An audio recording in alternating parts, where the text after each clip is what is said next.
एक इमरजेंसी पाकिस्तान में हुई, एक एम्यूनेशन डेपो था, उसको आग लगी। 10 अप्रैल 1988 को फैजाबाद के करीब वाक़ई ओझड़ी कैंप में पुलिसटार धमाका हुआ और फिर तब तक धमाके होते रहे जब तक असलहे का सारा जखीरा मुकम्मल तौर पर तबाह नहीं हो गया। और वहाँ पे उस एम्यूनेशन डेपो की आग लगने से जो मिज़ाइल्स वगैरह वहाँ पड़े हुए थे, स्मॉल या मीडियम रेंज के मिज़ाइल्स होंगे, वो मिज़ाइल्स ट्रिगर हो गए वहाँ पर।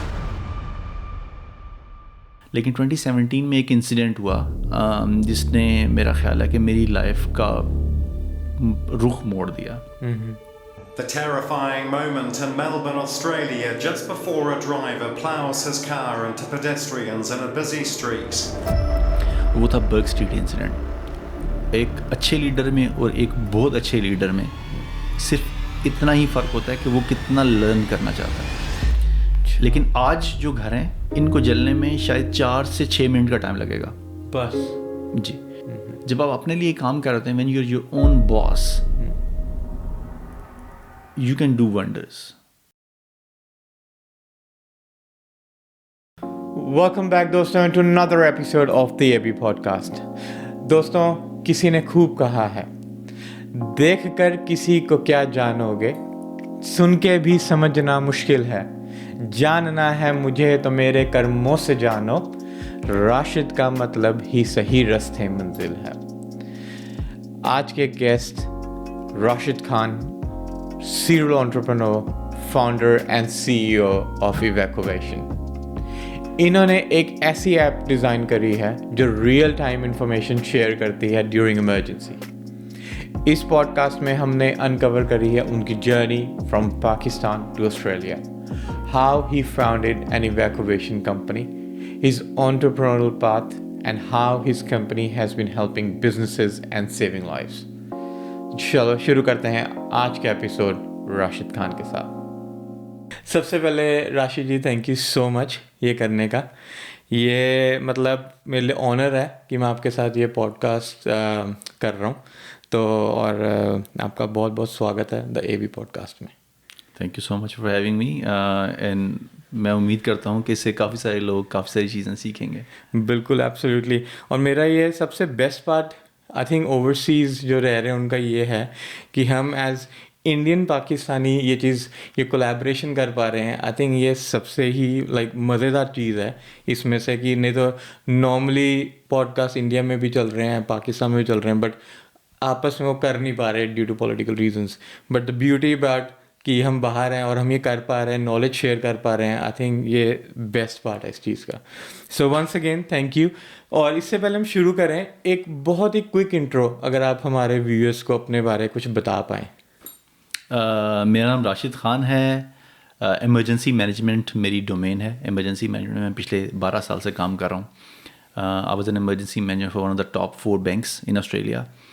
और जब मैं उस फील्ड में था तो मैंने काफ़ी कुछ सीखा, और उसके बाद फिर मुझे लगा कि कुछ चीज़ें हैं उसमें इनोवेट करने की ज़रूरत है, और फिर मैंने उसमें इनोवेशन की और फिर मेरी प्रोडक्ट जो है वो मार्केट में आई। I was one of the top 50 professionals in 2020। I was ranked one of the top influencer voice in 2021। Lockdown था सब कुछ। मेरा ड्रीम था यूनाइटेड नेशंस में जाके बोलने का। In 2022 I delivered a speech in United Nations. अच्छा जी। On early warning systems. तो ये मेरा जर्नी रहा। मैंने भी टीवी के ऊपर भी कुछ शोज़ वगैरह भी किए, और ये उस तरफ का या स्पीकिंग का जर्नी ऐसा कह सकते हैं। लेकिन what we are building is the communication. We are delivering a communication app for people in emergencies. Okay. और ये हमारी इनोवेशन है इवैक्यूएशन के नाम से। और इवैक्यूएशन में हम अब मज़ीद प्रोडक्ट्स भी ऐड कर रहे हैं, जिसमें रेजिडेंशिया को और डिफरेंट इंडस्ट्रीज़ को हाईलाइट कर रहे हैं। ओके, बट इससे पहले हम इवैक्यूएशन जो आपने कंपनी फाउंड करी है और जो उस पर वर्क कर रहे हैं उसके बारे हम अभी थोड़ा सा पहले पॉज लेके मैं कुछ जानना चाहता हूँ आपके बचपन के बारे, क्योंकि जो इस पॉडकास्ट का मेरा एम है, जो मैं इंडिविजुअल्स को लेके आता हूँ, मेरे को जर्नी बयान करनी है कि वो सक्सेस अचीव सबको दिखती है कि हाँ यार आज एक बंदा इस पोडियम पे है या इतना आपने अचीव किया। आप शायद TEDx बोलना भूल गए, आप TEDx के स्पीकर भी रहे हैं। तो बट उससे ये बिगनिंग कैसे हुई, कैसे शुरू? थोड़ा अपना चाइल्डहुड के बारे में बताएंगे, कैसा चाइल्डहुड था, फैमिली क्या कैसी थी, कितना मतलब रुझाव पढ़ाई की तरफ था, या कैसा था सब? I was born in the late 70s, तो मैं 80s का चाइल्ड हूँ, कह सकते हैं कि 80s में मैंने ग्रो अप किया है। और ज़िंदगी बहुत सादा थी। आई एम वन ऑफ 7, तो एक बड़ी फैमिली से मेरा मेरा ताल्लुक है। I am the youngest son. अच्छा। और मेरे से छोटी एक बहन है, लेकिन मैं यंगेस्ट सन हूँ। और इस हिसाब से काफ़ी प्यार मिला बहन भाइयों का। और जहाँ प्यार मिलता है वहाँ जिम्मेदारियाँ भी मिलती हैं। बिल्कुल। तो रिस्पॉन्सिबिलिटी इस हिसाब से थी कि घर वालों की यही ख्वाहिश थी कि मैं पढ़ने लिखे में ज़्यादा रहूं। और मैं अपने आप को बहुत खुशकिस्मत समझता हूँ काफ़ी लिहाज से कि मैं एक ऐसी फैमिली में था जहाँ पे पढ़ाई लिखाई को काफ़ी अहमियत दी गई। मेरे माँ बाप ने काफ़ी ज़ोर दिया इस बात पे कि आपको अच्छा पढ़ना लिखना चाहिए।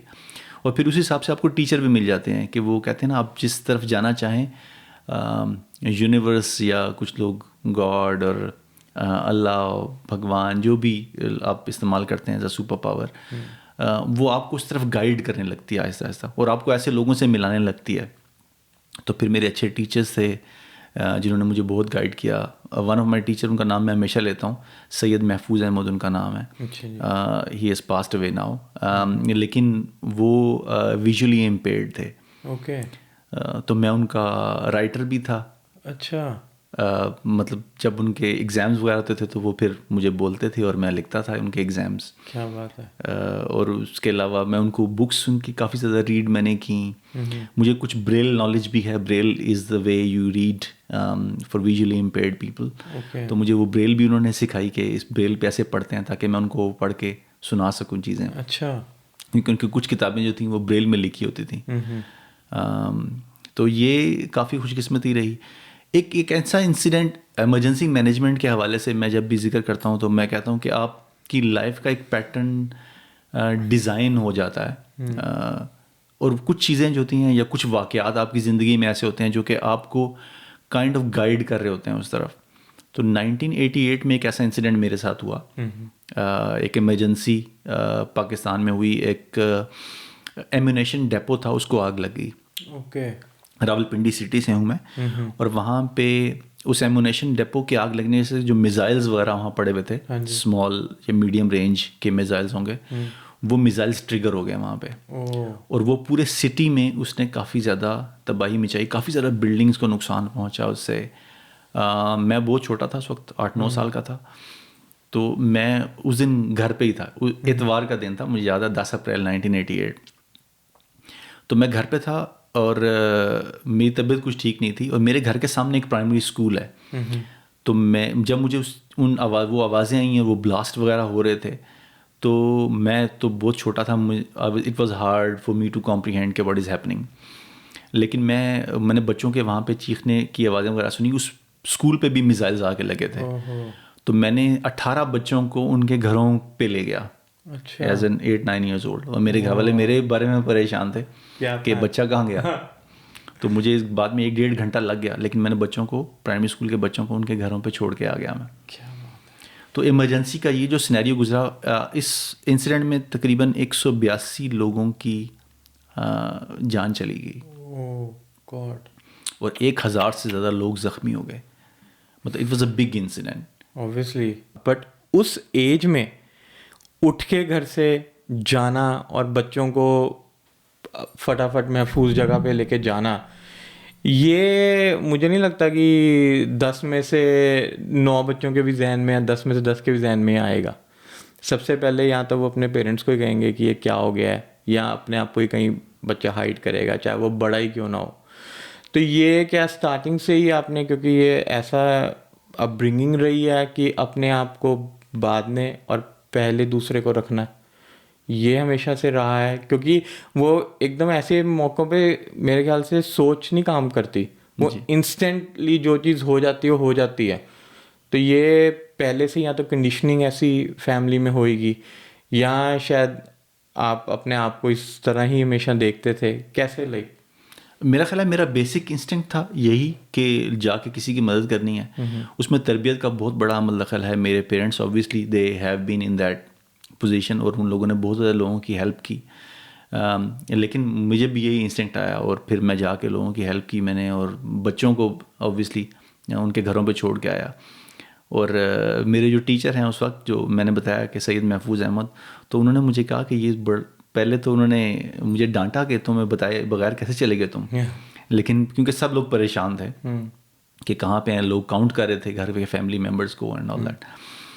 लेकिन बाद में उन्होंने फिर इस बात को बहुत सराहा कि जो तुमने किया है this will be remembered for a very long time. Exactly और देखो आज हम बैठ के उसी से बात कर रहे हैं, और शायद आपने उस टाइम तो बिल्कुल भी नहीं सोचा होगा कि मे भी कहीं ना कहीं वो एक बीज आपके दिमाग में बोया गया और वहीं से शायद आपके करियर की भी शुरुआत हो चुकी थी बिना आपको मालूम हुए। जी बिल्कुल। और आज वही करियर आप एक तरह कर रहे हैं, लोगों की जान बचा रहे हैं। जी बिल्कुल।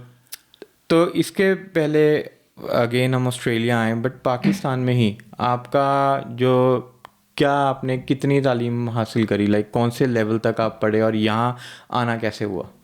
अच्छा, मैंने मास्टर ऑफ कंप्यूटर साइंसेस किया था। लेकिन मैं पहले गवर्नमेंट कॉलेज से मैंने ग्रेजुएशन की, यूनिवर्सिटी ऑफ पंजाब से मैंने बीएससी किया डबल मैथ फिजिक्स में इन 1999। और 2001 में मैंने मास्टर्स किया कंप्यूटर साइंसेज में national institute of information technology से पाकिस्तान में ही। और मैं डाटा बेसिस में काम करता था। मैं 97 में एक डिप्लोमा किया था कंप्यूटर साइंसेज में। तो उसके बाद से फिर मेरी एक जॉब शुरू हो गई कंप्यूटर साइंस में as an assistant database. बहुत ज़्यादा लोग डाटा बेसिस में काम नहीं करते थे, बहुत शुरू की डाटा बेसिस थी। लेकिन मैंने ओरेकल में काम किया और फिर और क्योंकि उसकी सीक्वल बेस थी तो उसमें काफ़ी ज़्यादा मैंने काम किया।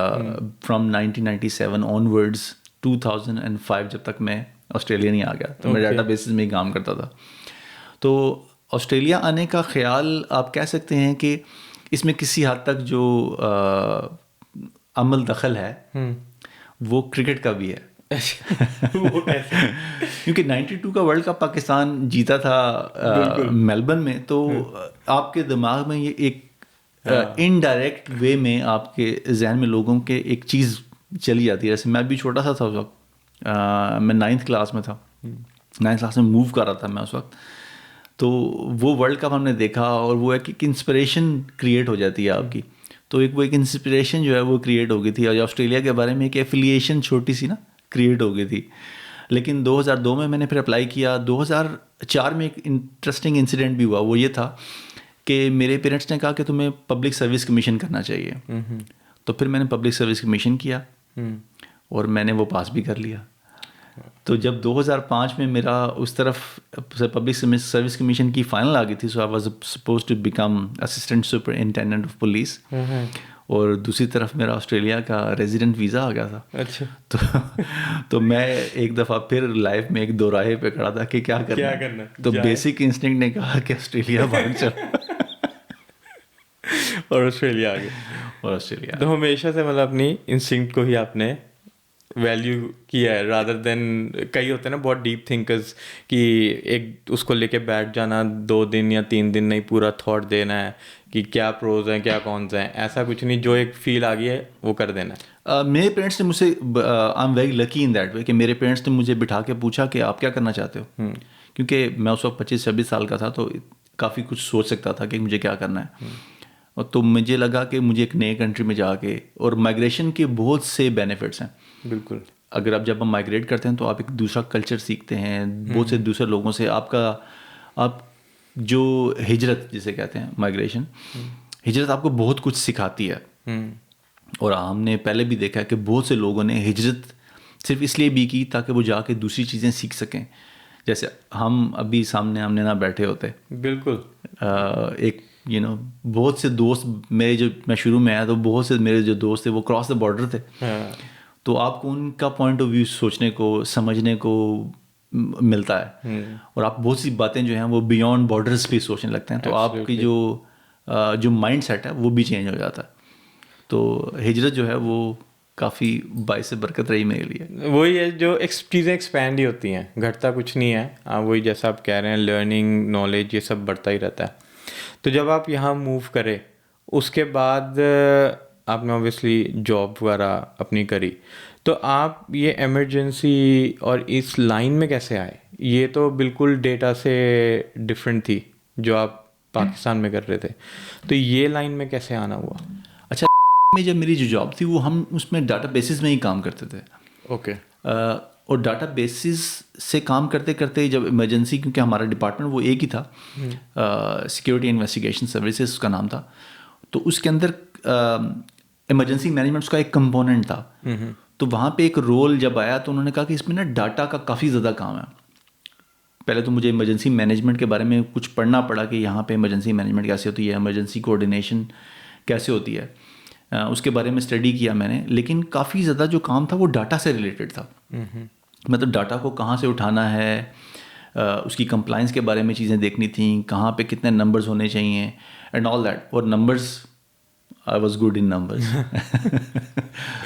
क्योंकि मैंने डाटा बेसिस में पूरी ज़िंदगी काम किया था, तो इसलिए उसको मैनेज करना मेरे लिए मसला नहीं था। और मैंने जो सोल्यूशन क्रिएट किया शुरू में वो रियल टाइम डाटा पे बेस्ड था। ओके। जब हम इवैक्यूएशन की तरफ आहिस्ता आहिस्ता आए, और ये 2014 तक मैं में रहा। फिर उसके बाद 2015 से मैं इन्वेस्टिगेशन में चला गया। अच्छा। I was police liaison officer for the bank, okay. और मैंने वो 5 साल वो रोल भी किया। लेकिन उसमें भी काफ़ी ज़्यादा numbers, you learn a lot about numbers. Investigation में भी you learn a lot deeper understanding about numbers, कि वो कैसे काम करते हैं, और डाटा बेसिस में आपको डीप अंडरस्टैंडिंग क्रिएट होती है। लेकिन on the side I was always been part of emergency management structure का हिस्सा था मैं। I was the national observer, और मैं जितनी भी यहाँ पे इवैक्यूएशंस होती थी as a part of compliance, उन सबको जाके ऑब्जर्व करता था। I was the official NAP के लिए। जी, ऑफिशियल ऑब्जर्वर था मैं उनका। ठीक है। तो मैं उस फील्ड से जुड़ा रहा, क्योंकि मेरा इंटरेस्ट बहुत ज़्यादा डेवलप हो गया था because of I don't know internal, कि हाँ इसमें आप बहुत कुछ कर सकते हैं। और फिर मैंने जो सोल्यूशन जो क्रिएट किया शुरू में, वो इमरजेंसी मैनेजमेंट का रियल टाइम कम्युनिकेशन के ऊपर ही बेस्ड था। कुछ अर्सा ये सिलसिला चला। फिर आपको लगता है कभी कभी कि लाइफ आपको गाइड करने की कोशिश कर रही होती है एक तरफ, और फिर और दूसरी तरफ लाइफ भी चल रही होती है। तो आपका इंटरेस्ट कुछ अरसे के बाद शायद थोड़ा सा कह सकते हैं कि मध्यम हो जाता है या कम पड़ जाता है, क्योंकि ज़िंदगी ने भी गुजरना है अपने साथ। लेकिन 2017 में एक इंसिडेंट हुआ जिसने मेरा ख्याल है कि मेरी लाइफ का रुख मोड़ दिया। वो था बर्ग स्ट्रीट इंसिडेंट। ओके। 20 जनवरी को हुआ था। और एक आपको पता है कि एक इंसान जो शायद अपने रियल माइंडसेट में नहीं था, वो गाड़ी लेके बर्ग स्ट्रीट के ऊपर आया, और उससे 5 लोग उनका इंतकाल हो गया। ओ यस, ये उसी टाइम न्यूज़ सर्कुलेट भी होती विद इन हमारे जो इंटरनल उसमें, कि अपने अगर आप बिल्डिंग्स में हैं तो CBD में कहीं पे भी तो अंदर ही रहें। जी। तो मुझे लगा कि वो इंसिडेंट, क्योंकि मैं इमरजेंसी मैनेजमेंट में काम भी कर रहा था उस वक्त, और और वो इंसिडेंट हमने होते हुए देखा। ओके। मुझे लगा कि वो इंसिडेंट, उसको बेहतर तरीके से इस तरह के इंसिडेंट को मैनेज किया जा सकता है। ठीक। और शायद अगर मैं अपनी ये जिस सॉफ्टवेयर को या जो एप्स मैं डेवलप करने जा रहा हूँ, अगर ये आज डिप्लॉय हो चुकी होती तो शायद किसी एक इंसान की जान बच सकती थी। तो बेहतर तरीके से डिप्लॉय हो सकता है। वॉज इट विद इन बोल रहे हो कि ओवरऑल उस टाइम जो इमरजेंसी सर्विसेज थी, ओवरऑल सिटी वाइज जो गवर्नमेंट या उनके उस पर बोल रहे हो? ठीक है। तो but I just pause you यहाँ पे एक बार। सिंपल उसमें आप हमें समझाइए कि इमरजेंसी फ्रेमवर्क या प्लान जिसकी आप बात कर रहे हैं, ये एग्जैक्टली होता क्या है? जो मेरे को जो जितना पता है कि अगर कहीं फॉर एग्जांपल आग लगी है किसी बिल्डिंग में, उस टाइम जो उनके प्रोसीजर्स हैं कि कौन टेक ओवर कर लेगा, बीट वार्डन या जो हैं उस टाइम लोग वहाँ पे जो अपना रोल प्ले करेंगे वो है, और इमरजेंसी सर्विसेज को कॉल कर दी जाएगी, यही सब है। तो इसके अलावा आप एक स्टेप बाय स्टेप बताएंगे पूरा फ्रेमवर्क कैसा चलता है ये? देखें, इमरजेंसी मैनेजमेंट के बेसिक 4 कानून हैं जिसके ऊपर लोग कायम रहते हैं, जिसमें से एक तो यह है कि आप प्रिपेयर्ड होते हैं, ठीक है, मिटिगेशन होती है, प्रिपेयर्डनेस होती है, रिस्पॉन्स एंड रिकवरी। मिटिगेशन का मतलब है कि आप किसी इमरजेंसी को होने से ही रोक दें, ठीक है, मतलब ऐसे इकदाम करें। उसके ऑब्वियसली हमारे यहाँ पे रिस्क असेसमेंट के बहुत अच्छे पार्टनर्स हैं, एंड्रू स्टार्क है, मेरे एक और दोस्त है बहुत करीबी, स्टीव बैलस, बहुत अच्छे लोग रिस्क एनालिसिस करते हैं। उनकी ये डोमेन है जिसमें वो रिस्क को आइडेंटिफाई करते हैं और फिर उस रिस्क को के लिए मिटिगेशन प्लान बनाते हैं। जैसे आपको पता है कि आपके घर में आग लग सकती है, तो आप आग के लिए स्मोक अलार्म जो लगाया हुआ है आपने, ये आपका एक रिस्क मिटिगेशन है। आपको पता चल जाता है कि इतना स्मोक हो गया कि इससे ये शायद आग का स्मोक है, ये मिटिगेशन का हिस्सा है। और यही प्रिपेयर्डनेस, इसका नेक्स्ट स्टेप जो है वो प्रिपेयर्डनेस है। और मिटिगेशन ये भी है कि आप इस तरह की चीज़ें बनाएं जिससे आग लगने का ख़तरा कम से कम हो जाए, ठीक है, या इस तरह के स्ट्रक्चर बनाए जाएं जिनमें आग कम से कम लगे। फिर प्रिपेयर्डनेस में कि आप प्रिपेयर्ड हैं, आपको अलार्म आ गया, आप उस आग को बुझा सकते हैं, ठीक है। जैसे कई घरों में आपने देखा होगा कि फायर कर्टन्स वगैरह होते हैं जो कि आप लेके और उससे आग बुझा लेते हैं, या फायर एक्सटिंग्विशर्स होते हैं छोटे छोटे, उनसे भी आग बुझा सकते हैं। तो ये आपकी प्रिपेयर्डनेस प्लान है कि आप प्रिपेयर हैं, या अगर आग बढ़ जाती है तो आपको ये पता होना चाहिए कि आप घर से बाहर कैसे निकलेंगे, ये प्रिपेयर्डनेस है। रिस्पॉन्स क्या होता है कि अगर आग लग गई है, अब आप अगले फेज में आ गए हैं इमरजेंसी मैनेजमेंट के, कि अब आग लग गई है, अब क्या करना है, ठीक है, तो आपके पास वो प्लान होना चाहिए कि आप इस घर से कैसे निकलेंगे, ठीक है, या इस घर से निकलने के कितने रास्ते हैं, ठीक है, क्योंकि उस टाइम पे आप आइडेंटिफाई नहीं कर पाएंगे। बिल्कुल, क्योंकि बहुत चीज़ें चल रही होती हैं जी। And that is where you come in. हमारी जो ऐप है वो काम करती है in that response time. Response time, okay. हम रिस्पॉन्स टाइम में क्या करते हैं, क्योंकि आजकल मेरा नहीं ख्याल कि कोई भी ऐसा इंसान होगा, ख़ास तौर पे ऑस्ट्रेलिया में, जो आप रात को सोते हैं तो आप, मेरा ख्याल है कि एक हाथ की दूरी पे फ़ोन होता है आपका। बिल्कुल, ठीक है, वो लिव इन दैट एरा। बिल्कुल, हम उस दौर में जिंदा हैं जहाँ पे आप जो डिजिटल डिवाइसेस हैं वो आप बिल्कुल उसके करीब मौजूद हैं। बिल्कुल। तो हमने क्या किया, उस डिजिटल डिवाइस के ज़रिए, जो भी आपका स्मार्टफोन है, जो भी है वो, उसके ज़रिए जो कम्युनिकेशन है वो उसको कनेक्ट कर दिया। ओके। तो बजाय इसके कि आप ख़ासतौर पे बिग कॉर्पोरेशन में या बिग बिल्डिंग्स में क्या होता है कि रेड फोन्स वगैरह लगे होते हैं, जो कि तकरीबन 100 साल से ऊपर पुराना सिस्टम है। हाँ जी। तो हमने उस सिस्टम को ऑटोमेट कर दिया थ्रू दी एप्स। ओके। तो कम्युनिकेशन बजाय इसके कि आप रेड फ़ोन ढूंढते फिरें और आपको क्या करना है उस टाइम पे, ये आप सोचते फिरें, क्योंकि आप एक केओटिक सिचुएशन में होते हैं और पैनिक कर रहे होते हैं। तो वो सारी इन्फॉर्मेशन जो है वो हमने ऐप के ज़रिए दे दी है। ओके। तो हमने वो बर्डन हटा दिया लोगों के दिमाग से। तो फॉर एग्जांपल एक एग्जांपल के तौर पे समझने की कोशिश कर रहा हूँ मैं। बिल्डिंग में आग लगी, तो रादर देन जो ट्रेडिशनल चीज़ें थी उनके अलावा आपकी ऐप है, तो अब उस बिल्डिंग में किसकी रिस्पॉन्सिबिलिटी है वो ऐप चलाना?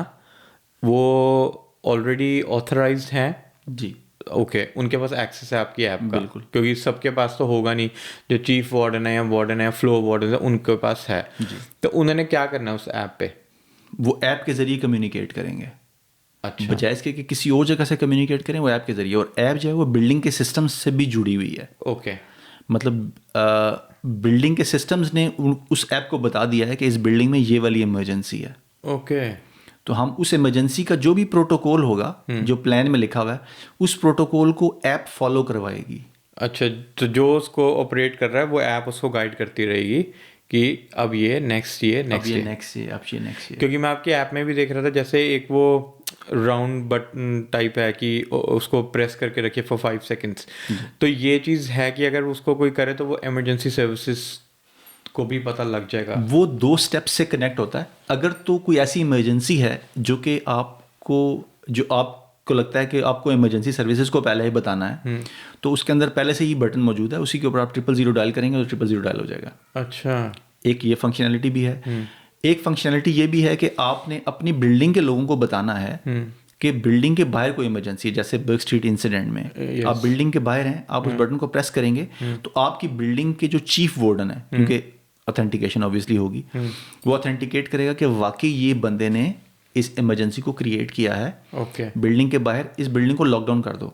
राइट। तो बजाय इसके कि वो इन्फॉर्मेशन कहीं थर्ड सोर्स से आप तक पहुंचे या पहुंचने में 10 मिनट लग जाएं या 20 मिनट लग जाएं, वो 5 सेकंड में आप तक इन्फॉर्मेशन पता चल गई आपको, और आपने वो 5 सेकंड में पूरी बिल्डिंग को बता भी दिया है और लॉकडाउन हो गया। Excellent, very nice. तो ये जो आपको सारा आया प्लान, ये फ्रेमवर्क आपने जो सारा सेट किया, वाज इट, वो इंसिडेंट तो आपने उसका जिक्र किया, बट जब आप थे तब आपने ये इंटरनली भी देखा कि ये बहुत यहाँ पे इस टाइम चीज़ें हैं जो इम्प्रूव होने वाली हैं, तो वो वहीं पे आपको आया कि अब मेरे को कुछ ऐसा डिज़ाइन करना पड़ेगा कि आपको थोड़ा बहुत पता लगा और बाकी साथ साथ काम करते करते और आइडियाज़ आते रहे? देखिए, कंटिन्यूस लर्निंग तो इट्स पार्ट ऑफ लाइफ।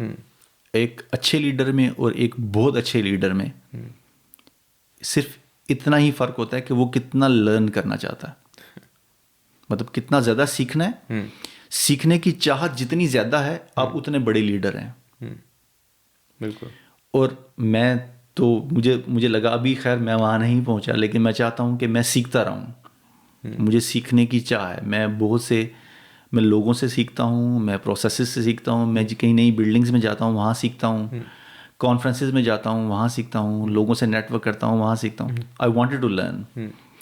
और जितना ज़्यादा आपको चाह है ये वाली, ये जितनी ज़्यादा चाहत रहती है आपको सीखने की, उतने अच्छे लीडर आप बनते चले जाते हैं।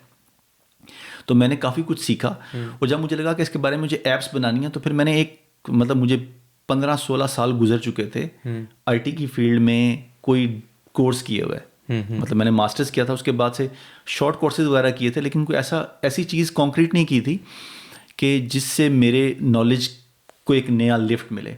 तो मैंने ऐप डेवलपमेंट में, प्रोजेक्ट मैनेजमेंट में, एक बिजनेस डेवलपमेंट में एक डिप्लोमा किया फिर। अच्छा। From national academy of technology से। तो आपने पहले खुद किया? पहले मैंने खुद किया, आउटसोर्स नहीं किया। ओके। सो 2015 से लेकर 2016 तक मैंने वो डिप्लोमा कंप्लीट किया, ताकि मुझे पता चले कि मुझे किसी को कुछ बताना है तो वो असल में क्या है।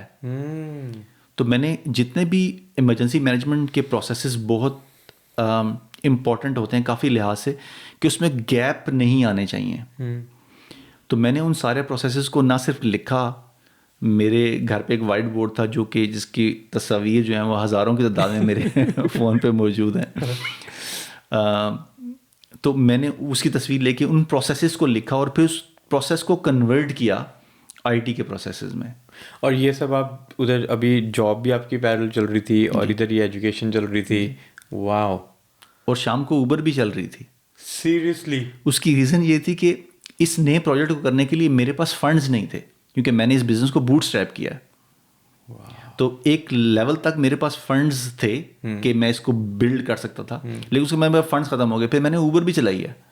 तो आपने कभी ये नहीं सोचा कि मेरे को नॉलेज है, मेरे को पता है एग्जैक्टली मैं क्या करना है, मैं एग्जीक्यूट कर सकता हूँ, तो वाई नॉट मैं इसको आउटसोर्स कर दूँ, इंडिया या पाकिस्तान या आईटी है वहाँ से ऐप बनवा लूँ और चीप भी बनेगी और मेरे ये जो ईयर्स हैं बचेंगे, और बाकी इसको जब बन जाएगी और इसको एग्जीक्यूट तो मैं अच्छे से कर लूँगा। ऐसा आपने कभी नहीं?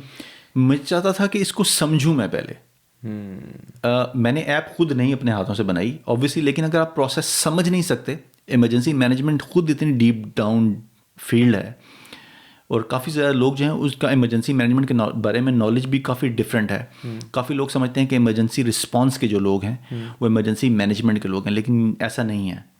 इमरजेंसी रिस्पांस उसका सिर्फ एक हिस्सा है। मैंने बताया ना, इमरजेंसी मैनेजमेंट के जो 4 बेसिक पिलर्स हैं, उसमें से रिस्पांस सिर्फ एक पिलर है। यानी जितनी भी फायर सर्विसेज, पुलिस, एम्बुलेंस, ये सब एक हिस्सा है उसका। उसके 3 हिस्से इससे अलग हैं। बिल्कुल।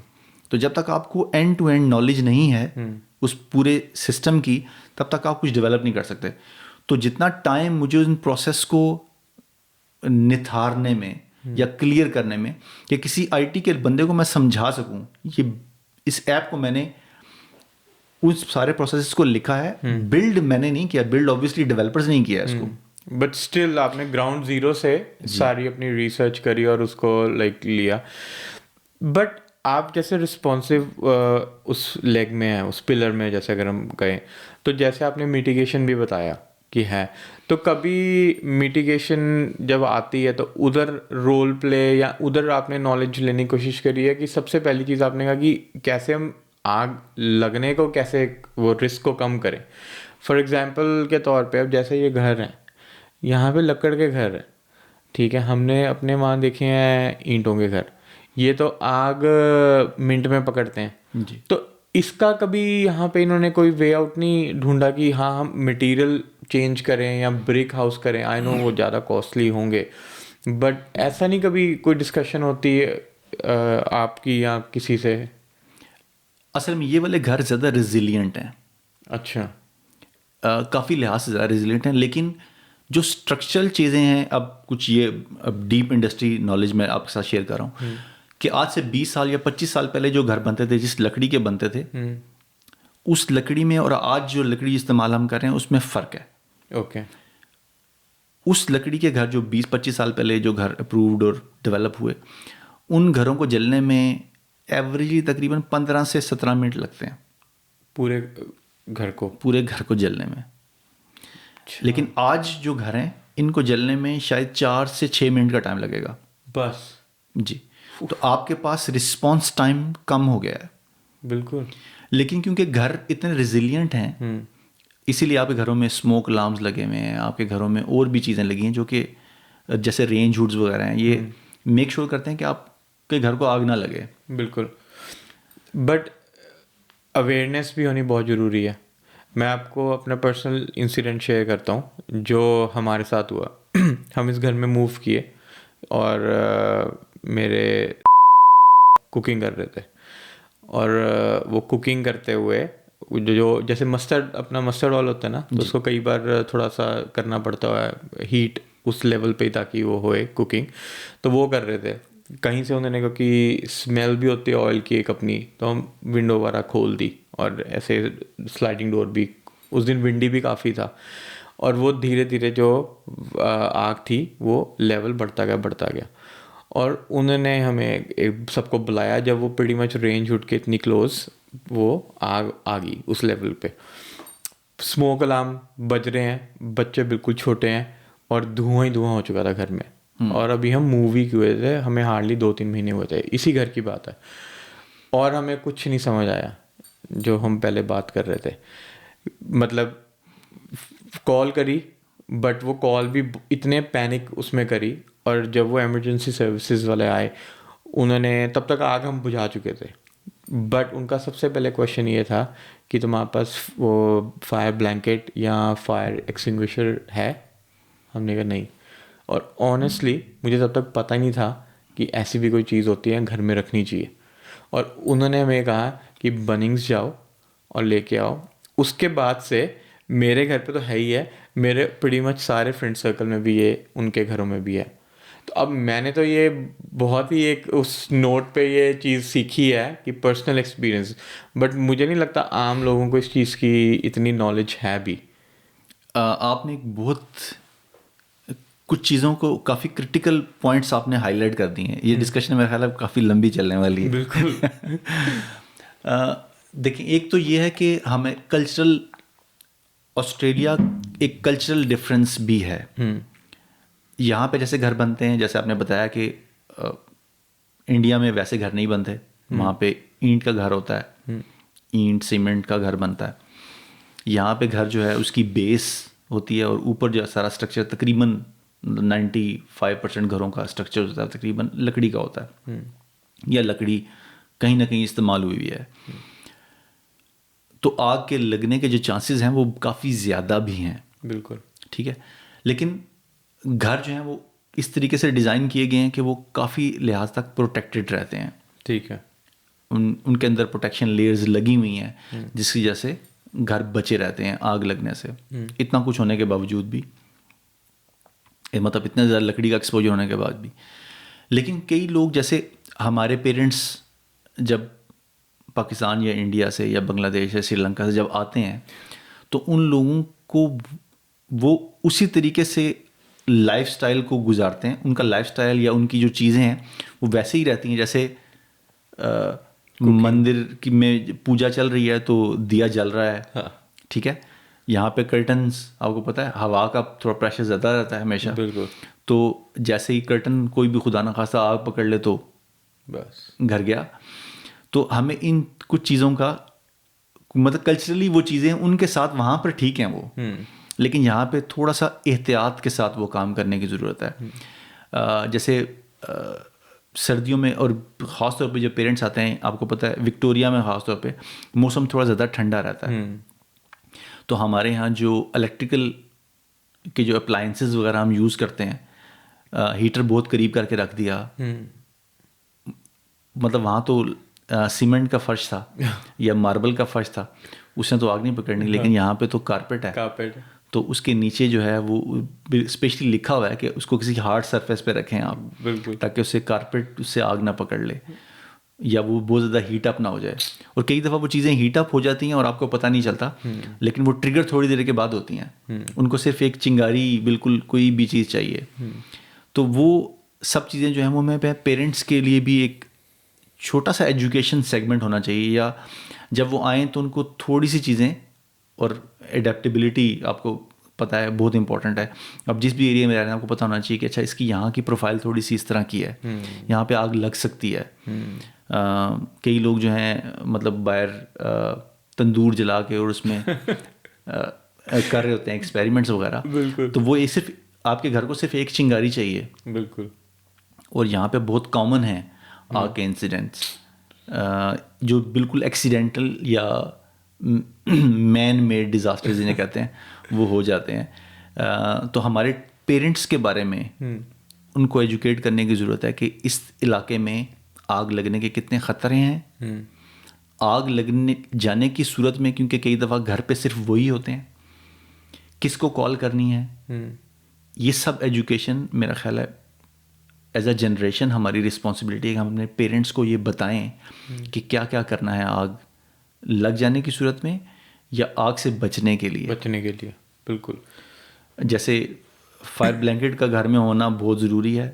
मेरा ख्याल है $6 या $7 का मिलता है वो बनिंग से, या शायद इससे भी ज़्यादा सस्ता है। एग्जैक्टली। लेकिन ये आपकी जान और आपके घर को बचा सकता है। और मेरे को कोई आइडिया तक नहीं था, like I am being very honest. मैं आई नो बहुत ही ये स्टूपिड चीज़ है कि यार पता नहीं था, बट ऑनेस्टली पता भी नहीं था और कभी थी भी नहीं। अब बिल्कुल सिंक के नीचे ही सब कुछ पड़ा है कि कुछ भी हो एटलीस्ट। और जो फायर रिलेटेड या जो इंसिडेंट्स हैं या जो आपको लगता है बहुत नॉलेज गैप है, वो कुछ आप अपने एक्सपीरियंस से शेयर करना चाहेंगे, या कोई इंसिडेंट हो या जो जिसको आपको लगता है कि ये जानकर एटलीस्ट लोग थोड़ा एजुकेट ही होंगे? देखें हीट सोर्स, देखें आग लगने की या आग बुझने की, सबसे पहले आपको आग की फ़िलॉसफी पढ़नी पड़ेगी कि आग क्या है। तो आग जो है वो 3 कंपोनेंट से मिलकर बनती है। उसमें एक तो वो फायर सोर्स चाहिए जो ईंधन जिसे हम कहते हैं, जिसने जलना है। दूसरी चीज़ उसको ऑक्सीजन चाहिए जलने के लिए, और तीसरी चीज़ वो ट्रिगर जिससे वो ये दोनों चीज़ें मिक्स होंगी। इन तीनों में से किसी एक को एलिमिनेट करें तो आप आग को बुझा सकते हैं। जैसे आग लग जाती है तो आप किसी एक चीज़ को इसमें से माइनस कर दें। मतलब जहाँ पे आपकी घर में कई दफ़ा पेंट्स वगैरह आप करते हैं और पेंट की चीज़ें वगैरह जहाँ रखती हैं, तो कोशिश करें कि उन्हें थोड़ा सा ओपन स्पेस वाली साइड पे रखें। ओके। ऐसी जगह पे रखें जहाँ पे हवा का फ्लो वगैरह हो और वहाँ पे वो फुली टाइट इन्वायरमेंट में रहें। ओके। एक तो ये है इम्पॉर्टेंट चीज़ है। दूसरी, जब भी, क्योंकि घरों में आग के साथ ही हमारी पकवाई जो है वो जब तक आग पे ना पके खाना तो उसका टेस्ट नहीं आता हमें। बिल्कुल। अभी इलेक्ट्रिक की तरफ, क्योंकि गवर्नमेंट का इनिशिएटिव यही है कि पूरे कंट्री को, स्पेशली कंट्री विक्टोरिया को कम्प्लीटली इलेक्ट्रिक कर देंगे। वो जहाँ पे गैस लग चुकी है वहाँ पे रहेगी, लेकिन नई जगह पे गैस के कनेक्शन नहीं दिए जाएंगे। ओके। वहाँ पे गैस की लाइन ही नहीं बिछा रहे, वो सारा electric he, it will be all electric. तो चूंकि वो ऑल इलेक्ट्रिक है तो हमें ये पता होना चाहिए कि इलेक्ट्रिक से भी आग लगती है। तो मेक श्योर कि कोई शॉर्टकट इस्तेमाल ना करें जब भी आपके घर की कोई चीज़ ख़राब हो जाए। एक जो ऑथेंटिक इलेक्ट्रिशियन है सिर्फ उसी को बुला के अपने घरों की चीज़ें जो हैं वो ठीक करवाएं, या कोई भी चीज़ जो इलेक्ट्रिक के साथ जुड़ी हुई है उसको ठीक करवाना है। ख़ासतौर पे चूल्हा ऐसा है कि जहाँ पे एक तो हीट मौजूद भी होती है, फायर सोर्स भी है वो, तो मेक श्योर कि शॉर्टकट कोई ना करें। हमारे यहाँ शॉर्टकट का काफ़ी रिवाज है। जुगाड़ वो एक अंदर ना चुल रहती है कि क्यों बुलाने हैं, तो खुद ही कर लेंगे जी। तो दूसरी इसके अलावा जो घरों में हमारे मेहमान आते हैं या जो भी पेरेंट्स वगैरह जब भी आते हैं, तो मेक श्योर उनको भी एजुकेट किया जाए इन चीज़ों के ऊपर। उनको बताया जाए कि यहाँ पे 000 कॉल किया जाता है, अगर खुदा ना खास्ता कोई इमरजेंसी हो जाती है तो 000 कॉल किया जाता है। इन चीज़ों के बारे में इंफॉर्मेशन उनको होनी चाहिए, ये मस्ट है। ख़ास तौर पे और आग लगाना, जो अगर वो पूजा वगैरह कर रहे हैं तो उनको पता होना चाहिए कि आग लगाने के बाद फिर उसको एक्सटिंग्विश कहाँ करना है और किस तरीके से करना है, वो सब चीज़ें। बहुत सी आगे जो है वो आमतौर पे इलेक्ट्रिकल हीटर्स वगैरह से बहुत ज़्यादा आग लगती है, क्योंकि उनको तो मेक श्योर कि जहाँ इलेक्ट्रिकल हीटर लगा हुआ है वहाँ पे उसके इर्द गिर्द या कोई सॉलिड सोर्स के ऊपर इलेक्ट्रिकल हीटर अगर वो वाला है, वरना ऑयल हीटर्स वगैरह जो हैं वो थोड़े से ज़्यादा सेफ़ रहते हैं घरों में। वो थोड़ा टाइम लेते हैं टेम्परेचर को मेंटेन करने के लिए, लेकिन आई थिंक वैसे भी वही रेकमेंड करते हैं, नहीं तो जो दूसरे होते हैं काफ़ी ड्राई भी कर देते हैं। आई थिंक ऑयल हीटर्स काफ़ी बेटर हैं। लेकिन बहुत से लोग रेडिएंट हीटर्स यूज़ करते हैं क्योंकि वो क्विकली हीट जनरेट करते हैं, क्विक होता है। और फिर उसके करीब काफ़ी ज़्यादा लोग बैठना पसंद करते हैं, क्योंकि हमारे वहाँ पे क्योंकि गैस के हीटर यूज़ किए जाते हैं तो वो लोगों को वही टेंडेंसी बनी हुई है। इसके अलावा जो इलेक्ट्रिकल ब्लैंकेट्स वगैरह यूज़ करते हैं आप, make sure you always check them before you put it on, क्योंकि उससे भी एक तो आग का ख़तरा भी है और उससे इलेक्ट्रिक भी हो सकते हैं आप। अच्छा, आपको करंट भी लग सकता है उससे। तो ये दो चीज़ें, 3-4 चीज़ें जो अगर कोई यूज़ कर रहा होगा ना, आई एम श्योर वो ये सुन के तो फेंक ही देगा। क्योंकि हमारे यहाँ ये होता है कि हम उसको फोल्ड सही नहीं करते। राइट। जब सीज़न ख़त्म होने के बाद हम उसको फोल्ड करके रखते हैं तो मेक श्योर कि उसको प्रॉपरली फोल्ड करके रखा जाए। उसकी तारें की दफ़ा फोल्ड कर देते हैं हम, क्योंकि उसके बीच में अगर आप उसको हल्का सा रोशनी में देखें तो आपको पता चलेगा कि उसके बीच में एक तार घूम रही है जो असल में उस ब्लैंकेट को गर्म करती है। तो अगर वो ब्लैंकेट की तार अगर आपने ट्विस्ट कहीं करके इस तरह रख दी और ज़्यादा अरसे के लिए रखी है और नेक्स्ट टाइम सीज़न में निकाला तो हो सकता है कि वो पंक्चर हो गई है या खुदा ना खास्ता, तो आप मेक श्योर कि वो उसको आप चेक करके दोबारा और तभी उसको ऑन करें। तो जब आप ये तो हुई एजुकेशन साइड, जो हमने एजुकेशन की लोगों को अवेयरनेस के लिए, बट जो आपकी खुद की जर्नी रही है वो आपने कैसे सोचा कि वो आपको आपके जहन में ये नहीं आया कि विद इन ही ऑर्गेनाइजेशन मैं इसको इम्प्रूव करता हूँ? जैसे अगर आप उस कर रहे थे, ये प्लान लेआउट कर दिया और उनको बताया यार ये करके देखो ऐसे, आपने अपना ही क्यों सोचा कि मैं ही अपना शुरू करूँगा अपनी जर्नी और नए सिरे से शुरू करूँगा? काफ़ी सारी चीज़ें ये बहुत अच्छा पॉइंट है। जब मैंने इसको डीपली स्टडी किया, मैंने बताया 2015-16 में मैंने इसको बहुत ज़्यादा स्टडी किया और फिर करता चला गया, तो मुझे लगा कि ये छोटा गैप नहीं है, this is not a gap which can be covered at an organisation level.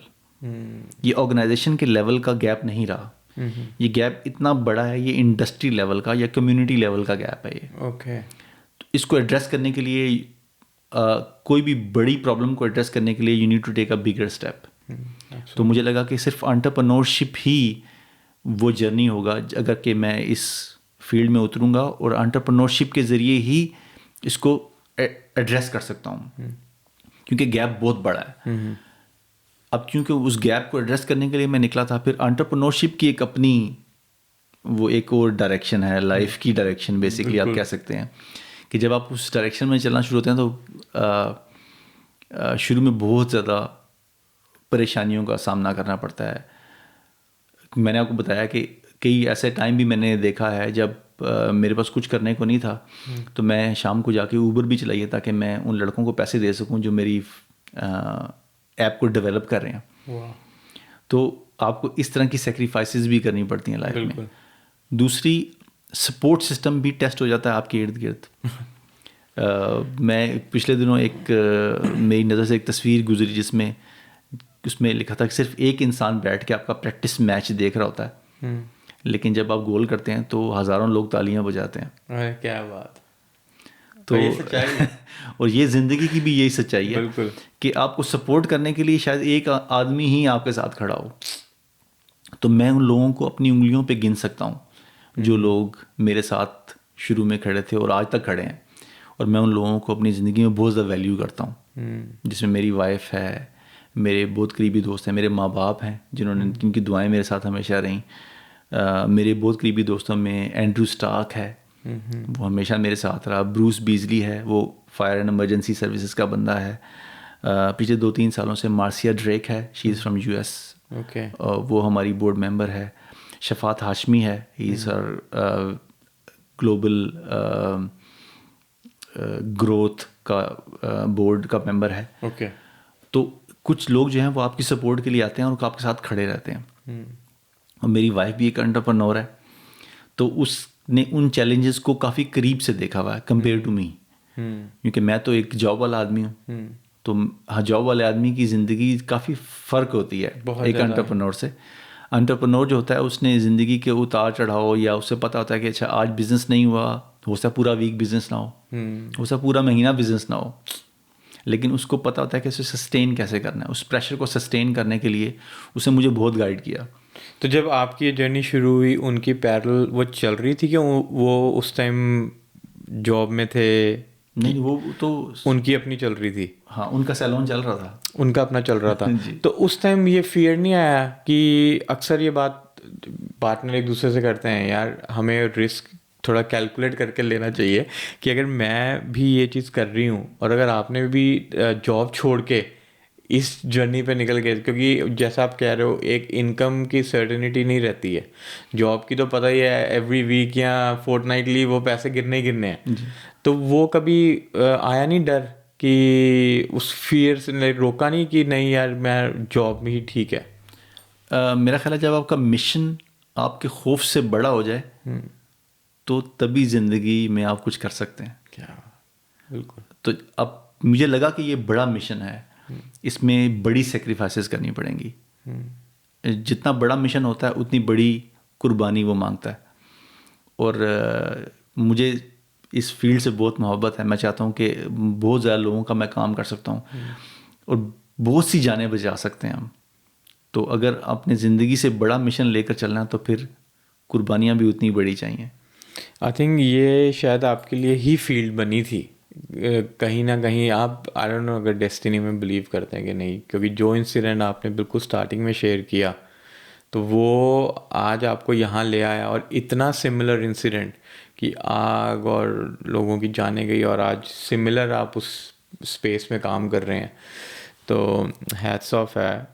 जब आप अपनी जर्नी के बारे, ऑब्वियसली अब आपको एक अरसा हो चुका है, बट जब उस टाइम आप शुरू कर रहे थे आपने चैलेंजेस, तो ऑब्वियसली फाइनेंशियल चैलेंज तो होता ही होता है, बट बीइंग वो किड जो एक इंसान या बच्चा पाकिस्तान से उठ के यहाँ आया, उसके बाद अपनी जॉब करी, वो करी, सब सही, उसके लिए एक बिजनेस जर्नी शुरू करना, अपना प्लान बड़ी बड़ी कंपनियों के पास लेकर जाना। आज आपकी वेबसाइट में मैं देख रहा हूँ, मतलब बड़ी से बड़ी कंपनी है, बट इनिशियल स्टार्ट कैसी थी? वो तो कोई ऑब्वियस है, कोई वो सामने से तो कोई आया नहीं होगा कि ठीक है राशिद जी हम आपका प्लान लेते हैं।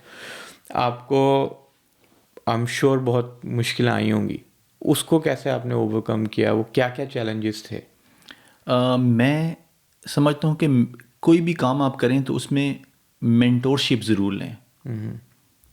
आजकल के ज़माने में मेंटोरशिप वही है जो कि आज से 200 साल पहले, 300 साल पहले मुर्शिद और मुरीद का रिलेशनशिप था। तो कोई भी जर्नी आपने लेना है तो उसमें अपने मुर्शिद चूज़ करें सबसे पहले।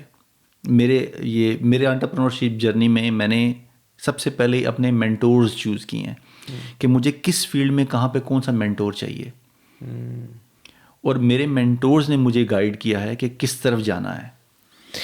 हम अक्सर वैसे मेंटोर की बात सुनते हैं, बट आपकी क्योंकि क्लैरिटी चलो थी कि आपने उस फील्ड में जाना है, तो चलो अगर हम इसी पे बात करें तो मेंटोर आपने कैसे चुना? आपको विद इन जो आप ऑर्गेनाइजेशन में काम कर रहे थे आपने सबसे पहले वहीं चुना, या आपने उस फील्ड को स्टडी करके और फिर आपने डायरेक्टली अप्रोच किया? दोनों साइडों से।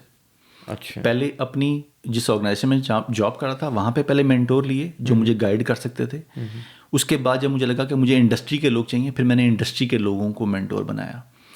जब किसी को mentor is a two way journey, ये एक तरफ का जर्नी नहीं है। सिर्फ मेंटोर और मेंटी को बता नहीं रहा होता, मेंटी भी मेंटोर को सिखा रहा होता है। It's a two way journey. Mentor भी मेंटी से बहुत कुछ सीख रहा होता है। जब हम यहाँ पे बैठे थे तो मैं आपको बता रहा था कि मैं कुछ ब्रीदिंग एक्सरसाइजेस करता हूँ before I go on any podcast और before I go to any interview. जब मुझे लगा मेरा नाम 2020 में क्या हुआ कि मेरी कुछ चीज़ें पब्लिश हुई इस हवाले से कि मैं इमरजेंसी मैनेजमेंट में और इमरजेंसी कम्युनिकेशन में ये काम कर रहा हूँ, तो मेरा नाम थोड़ा सा मार्केट में आ गया। मैंने 2019 में जर्नी शुरू किया था। 2020 में कोविड आ गया। उस कोविड के टाइम पे ही मैंने कुछ चीज़ें पब्लिश की और वो पब्लिकेशन ने एक दो जगह पे हिट किया। और मेरा नाम उन्होंने चूज़ किया कि I will be one of the person who will be interviewed for top 100 Australians के लिए चूज़ किया जाएगा। फिर उन्होंने मेरे इंटरव्यूज़ किए। अभी मुझे जब मैं इंटरव्यू कर रहे थे तो मुझे उस वक्त भी उन लोगों ने बताया कि अभी कुछ चीज़ें और पुख्ता होने वाली हैं, लेकिन तुम्हारा विजन बहुत बड़ा है, तुम्हारा जो मिशन है वो बहुत बड़ा है। और फिर मेरा नाम टॉप 50 ऑस्ट्रेलियन प्रोफेशनल्स में आ गया। अच्छा, वो मैंने आपको बताया ना कि आपको एक कहीं और से भी गाइडेंस चल रही होती है आपकी लाइफ में, जो कि आपको नहीं पता चल रहा होता, लेकिन वो आपको आपका मिशन आपको एक तरफ ले जा रहा होता है। एक गाइडिंग लाइट है, एक गाइडिंग लाइट है जो आपको आस्ता आस्ता उस तरफ धकेल रही है। तो वो जो नाम मेरा आ गया, उसके बाद याहू न्यूज़ ने मुझे कवर किया। वाओ। कि मैं क्या कर रहा हूँ, मेरी जर्नी को कवर किया। अभी तो जर्नी शुरू हुआ था, मतलब, लेकिन आपका नाम पब्लिक में आने लगा। तो मुझे महसूस हुआ कि मैं शायद कहीं मेरी वीक पॉइंट है, क्योंकि मुझे इंटरव्यूज़ की कॉल आने लगी टेलीविज़न चैनल से, रेडियो से, न्यूज़पेपर्स, दे स्टार्टेड कॉलिंग। क्योंकि उस वक्त तो कोविड था, सब कुछ ऑनलाइन हो रही थी चीज़ें। तो मुझे लगा कि मुझे अभी मेरे में कुछ कमी है कहीं। असल में रियलाइजेशन इंसान को अपने बारे में कि मुझ में क्या कमी है, एक खुद महसूस करना या किसी से महसूस करवा लेना या किसी से पूछ लेना कि मुझे बताओ मेरे में क्या कमी है, और फिर उस कमी को एक्सेप्ट करना और फिर उस कमी को कम करना, उस पर वर्क करना, कमियों को दूर करना, ये बहुत इम्पोर्टेंट है। तो मैंने इस कमी को महसूस किया कि मेरे में अभी भी बोलने में, या मैं स्पीकिंग इज़ पावर। जब आप कहीं भी, अब तो मैं प्रोफेशनल स्पीकर हो गया हूँ, लेकिन उस समय मुझे लगा कि मैं शायद बोलने में कहीं हिचकिचाहट महसूस करता हूँ, कहीं कुछ कमी है। तो फिर मैंने 1 साल का प्रोटेजे प्रोग्राम किया स्पीकर इंस्टीट्यूट के साथ। 1 साल मैंने सीखा कि बोलना कैसे है। लर्निंग एक तरह, मतलब हमेशा मैं देख रहा हूँ चलती रही है जी। लाइक चाहे वो आपकी स्टार्टिंग की इनिशियल डेज हो, या उसके बाद आप जॉब कर रहे हो तब आप वो अपना कोर्स कर रहे हो, मतलब, और उसके बाद अब ये नई जर्नी शुरू करी और उसमें भी एक और साथ में कोर्स। फिर मैंने प्रोफेशनल स्पीकिंग सीखी कि professionally what you need to tell people and what people want to listen, अपनी ऑडियंस को एड्रेस कैसे करना है। और फिर जब मेरी स्पीकिंग जर्नी शुरू हुई तो फिर ऑब्वियसली बहुत सी वेब कास्टिंग मेरी हुई, और काफ़ी ज़्यादा जगह पे मैंने टेलीविज़न चैनल्स पे इंटरव्यूज़ चल रहे हैं एंड ऑल दैट। वो पूरा साल तकरीबन ऐसा चलता रहा, लेकिन साथ साथ I was learning how to speak. क्योंकि मैं प्रोफेशनल, मेरी डोमेन बहुत प्रोफेशनल है, it's a very niche space to talk. तो मुझे अपनी नीश स्पेस में बात करने के लिए ना सिर्फ बेस नॉलेज बहुत अच्छा होना चाहिए बल्कि उसकी डिलीवरी भी उतनी अच्छी होनी चाहिए। एग्जैक्टली क्योंकि अगर किसी को आप समझा नहीं पा रहे, क्योंकि इट्स नॉट, कई बार लोग ना वैसे स्पीकिंग और कम्युनिकेशन को ले जाते हैं language base. I personally feel कि ये लैंग्वेज बेस नहीं होती। इट्स नॉट कि हम इंग्लिश की नहीं बात कर रहे, एक चाहे अपनी भाषा में भी चीज़ समझानी आनी चाहिए जो नहीं आती है बहुतों को। जो एग्जैक्टली आप बात कह रहे हो कि अगर आप अब आपने पेपर पे तो बिजनेस प्लान सारा कर लिया अच्छे से, बट अब वो अगर आप किसी को दिखाने जा रहे हो कि ये मेरे से लो मेरा प्रोडक्ट, बट आप वो डिलीवर नहीं कर पा रहे हो, तो वो फेलियर है, चाहे पेपर पे प्लान वो बहुत ही अमेजिंग क्यों ना हो। तो ओके, तो फिर मैंने सीखा कि बोलना कैसे है, क्योंकि बोलना भी एक इट्स अनदर मार्केटिंग स्किल। मेरी ऑब्वियसली मेरा टेक नॉलेज बहुत अच्छा था, मैं उस बैकग्राउंड से आया था, मेरा डाटाबेस का नॉलेज अच्छा था, मेरी इमरजेंसी मैनेजमेंट का नॉलेज भी बहुत बढ़िया हो गया था।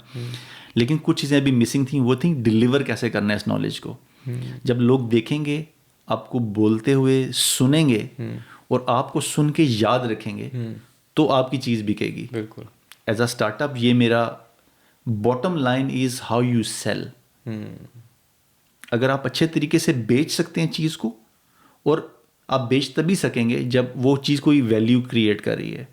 अगर वो किसी भी सिस्टम में, अगर वो एक वैल्यू एडिशन है और वो वैल्यू ऐड कर रही है उनके सिस्टम में, उनके कहीं टाइम बचा रही है, कहीं पैसा बचा रही है, कहीं जान बचा रही है, जहाँ पे वो वैल्यू ऐड कर रही है, अगर वो खरीदेंगे तभी आपका सिस्टम चलेगा। वरना आपका पैशन, जितने भी पैशनेट आप हो, अगर आपका फ्यूल ख़त्म है तो पैशन का फ्यूल भी आहिस्ता आहिस्ता ख़त्म होता चला जाएगा। आप पूरे साल ऊबर नहीं चला सकेंगे। ये तो है ही है।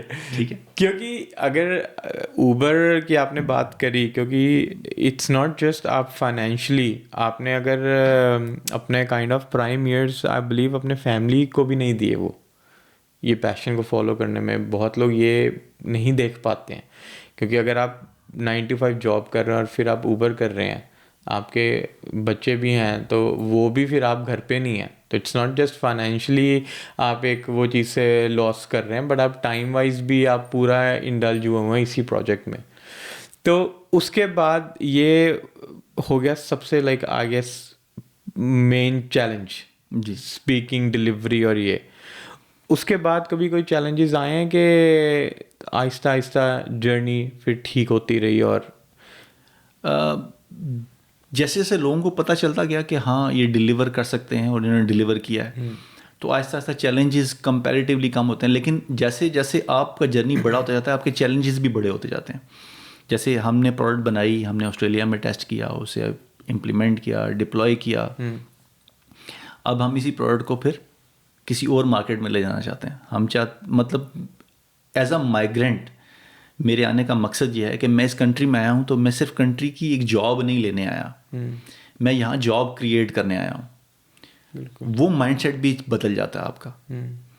आपको ये लगता है कि आप सिर्फ एक काम के लिए नहीं आए, आप काम क्रिएट करने आए हैं, कंट्रीब्यूट कर रहे हैं इस कंट्री की इकोनॉमी में। इस कंट्री में आप पैसा लेकर आ रहे हैं वापस, इस कंट्री से पैसा ले जा नहीं रहे, क्योंकि इस कंट्री में हमने रहना है, इस कंट्री ने हमें नाम दिया है। बिल्कुल, ये घर ही है, ये घर है, हमारा एडॉप्टेड कंट्री है ये। बिल्कुल। तो अपने बच्चे से ज़्यादा प्यार होता है एडॉप्टेड चाइल्ड से। बट कभी आपको ये नहीं लगा कि जैसे ये कंट्रीज ऑलरेडी काफ़ी एडवांस हैं जब हम कंपेयर करते हैं अपनी कंट्रीज से, इंडिया, पाकिस्तान, श्रीलंका, बांग्लादेश, नेपाल, तो कि आपने इतनी नॉलेज और इतने कनेक्शंस, अब आपका इतना सॉलिड नेटवर्क हुआ है, या कभी ये नहीं फील हुआ कि आई थिंक मैं वापस जाऊं, not like permanently but to help अपने पीछे कंट्री को भी, उनको भी अपलिफ्ट करूं इस एंगल से जो आपका इमरजेंसी प्लान है? क्योंकि आई एम श्योर इतनी एडवांस चीज़ें वहाँ पे इंडिया, पाकिस्तान उस लेवल से नहीं है। धीरे धीरे ठीक है अब इमर्ज हो रही हैं, बट कभी आपको वो नहीं हुआ कि हाँ यार मैं वहाँ जाके भी कुछ फॉर्म करूँ या अपने नेटवर्क को यूटिलाइज करूँ और वहाँ पे भी ये चीज़ें करूँ? काफ़ी ज़्यादा ऑफर्स आई एक टाइम पे, लेकिन मैं उसका बिजनेस ग्रो कर रहा था। ओके। आप अपने कंट्री में काफ़ी सारी चीज़ें काफ़ी तरीक़ों से हेल्प कर सकते हैं। जैसे हम हम मंथली प्लांटेशन ड्राइव्स करते हैं पाकिस्तान में, अच्छा, पौधे लगाते हैं और यूथ को इंगेज करके पौधे लगाते हैं। ओके, एक दो यूनिवर्सिटीज़ हैं, उनकी इन्वायरमेंटल सोसाइटीज़ हैं, वो हमारे साथ काम करती हैं। हम इवैक्यूएशन के बैनर के अंदर उस सब चीज़ों को करते हैं। ओके, उसका बेनिफिट ये है कि उनको एक तो इन्वायरमेंटल अवेयरनेस क्रिएट करते हैं, फिर डिज़ास्टर मैनेजमेंट की, फिर वो इवैक्यूएशन के बारे में समझते हैं, अच्छा ये इस तरीके से हो सकता है। लेकिन अभी भी हमारे कंट्रीज़ में they are developing those frameworks within their space, क्योंकि वहाँ पे काफ़ी और का सामना भी है हमने। बहुत से मसले ऐसे हैं जो कि बड़े हैं डिज़ास्टर से भी उनके लिए, लेकिन वो उस डिज़ास्टर को क्योंकि आप देख नहीं सकते, इसलिए बहुत से उसको ज़्यादा चैलेंज नहीं लेते। उनकी प्रायोरिटीज़ में वो शामिल नहीं है अभी। लेकिन ये बहुत यूएन बहुत डीपली काम कर रही है वहाँ पे इन सब चीज़ों के लिए। अभी रिस्पांस के ऊपर काफ़ी काम हो रहा है, लेकिन मेरा ख्याल है कि जब तक कम्युनिकेशन की चीज़ें आएंगी, अभी वो कंट्रीज थोड़ा सा दूर हैं उस माइलस्टोन पे, लेकिन बहुत काम हो रहा है। और अगर मुझे लगा कि वाकई वहाँ पे जाके मैं बहुत ज़्यादा वैल्यू ऐड कर सकूँगा, तो मैं डेफिनेटली जाकर वैल्यू ऐड करूँगा। जो आज के टाइम में कोई बच्चा, यूथ, चाहे कोई भी अपने इंडिया पाकिस्तान कहीं से भी हो, वो आज अपनी एक एंटरप्रेन्योरल जर्नी शुरू करना चाहता है, बट वो इसी डिलेमा में है कि यार मैं अपनी हाईली पेड जॉब छोड़ूं या ना छोड़ूं, या किसी भी उसमें है लाइक टू माइंड्स में। आपकी क्या राय है उसके लिए? ये बड़ा ट्रिकी क्वेश्चन है।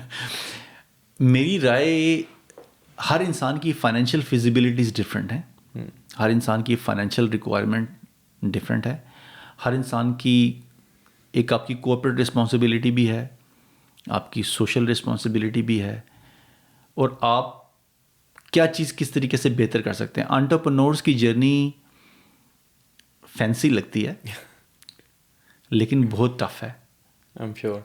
ठीक है, वो जितनी टफ है उतनी ही रिवॉर्डिंग भी है। जितनी मुश्किल जर्नी होगी उतनी वो रिवॉर्डिंग भी हो सकती है। But can you elaborate more on rewarding part? क्योंकि कई शायद इस चीज़ को ना फाइनेंशियली ना लिंक करते, एंड आई एम श्योर आप सिर्फ फाइनेंशियली नहीं कह रहे। नहीं, मैं यकीनन फाइनेंशियली नहीं कह रहा, तो इसलिए फाइनेंशियली रिवॉर्डिंग भी होती है, वो आई थिंक बाय प्रोडक्ट हो जाएगा जी। बट आप किस कॉन्टेक्स्ट में कह रहे हो, थोड़ा उसको। आपको एक इंटरनल सेटिस्फेक्शन का जो लेवल है वो डिफरेंट होता है। जब आप अपने लिए काम कर रहे हैं, when you are your own boss, you can do wonders. आप एक ऑर्गेनाइजेशन की एक लिमिट है जहाँ तक आप परफॉर्म कर सकते हैं। 9 बजे आपने शुरू करना है, 5 बजे आपने ख़त्म भी करना है उसे। आप जॉब ओरिएंटेड हैं या टास्क ओरिएंटेड कोई भी वर्क कर रहे हैं, उस काम की एक लिमिट है। आप ऑर्गेनाइजेशन बाउंड्री से बाहर नहीं जा सकते। अपने काम में आप उन बाउंड्रीज़ को सोसाइटी लेवल पे डिफाइन कर सकते हैं कि मेरी इसकी ये सोशल बाउंड्री है। तो आप ऑर्गेनाइजेशन से निकल के एक सोशल बाउंड्री तक एक्सपैंड करें, तो आप सोचें कि आप कितना अच्छा फील कर सकते हैं। अगर आप 9 से 5 एक अच्छी जॉब करके और एक सेटिस्फाइड जॉब करके वापस आ रहे हैं, कितना अच्छा फील करते हैं। अब सोचें वही काम अगर आप सोशल लेवल पे कर रहे हैं, या कम्युनिटी लेवल के ऊपर कर रहे हैं, या कंट्री लेवल पे कर रहे हैं, या ग्लोबल स्केल पे कर रहे हैं, तो एक्सपेंशन कितनी ज़्यादा है। एक फील ही डिफरेंट, उसकी फील ही डिफरेंट है। लेकिन अगर आप कोई भी काम कर रहे हैं तो आप अपने एनालिसिस ज़रूर करें, अपना एनालिसिस भी करें। एज अ स्टार्टअप, मेरी कल एक यूएई की स्टार्टअप थी, उससे बात हो रही थी। I mentor a lot of startups from India, Pakistan, Bangladesh, Sri Lanka, UAE. उनको मैं मेंटोर भी करता हूँ। Kind of paying back in a way. You need to, the more you pay back the more you get. Very nice. तो उसका question ये था कि मुझे अपने स्टार्टअप को किस चीज़ से बचाना है। तो मैंने उसे कहा कि अपने स्टार्टअप को अपने आप से भी बचाना है। कैसे? ये आपका बेबी है, आपने इसको अगर बहुत एक्स्ट्रा लुक आफ्टर करेंगे तो ये उतना ग्रो नहीं कर सकता जो जितना इसमें पोटेंशियल है। तो आपके बेबी में कई दफ़ा बहुत ज़्यादा पोटेंशियल होता है, लेकिन क्योंकि आप में एक लिमिटिंग बिलीफ होता है कि ये बच्चा यहाँ से छलांग नहीं लगा सकता। एक खुद का फियर होता है। एक खुद का फियर होता है। तो अपने फियर्स को, अपने स्टार्टअप के फियर्स पे हावी नहीं होने देना।